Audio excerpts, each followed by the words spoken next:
పడుకొని ఉన్నారు కావచ్చు అనుకున్నాము. ఈరోజు మాత్రం పడుకొనే ఉన్నారు, ఇంకా లేవలేదని మాకు అర్థమైంది. అందులో ఒకటి రచితక్క చెప్పినట్టు ఇవాళ ఒక మహిళ చనిపోతే ఒక వ్యక్తి చనిపోయినా కూడా తను ఎట్లా చనిపోయింది, ఏ విధంగా చనిపోయిందని ఆరా తీసి తన గురించి డీటెయిల్స్ తెలుసుకుంటారు కదా. మరి ఈరోజు 4 మహిళలు చనిపోయినా కూడా కేసీఆర్ గారు ఏం చేయలేదు.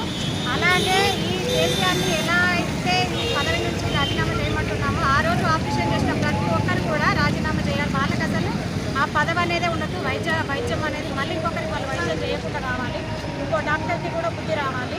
దయచేసి కేసీఆర్ గారు మీకు మర్యాదగా చెప్తున్నాము, కుటుంబ నియంత్రణ కాదు. ఒక వ్యక్తికి జన్మనిస్తే పాపం లేదు, కానీ ఒక వ్యక్తి ప్రారంభిస్తే పాపం అది చాలా పాపము. అది మన దృష్టిలో పెట్టుకొని ఈ కుటుంబ నియంత్రణ పదవి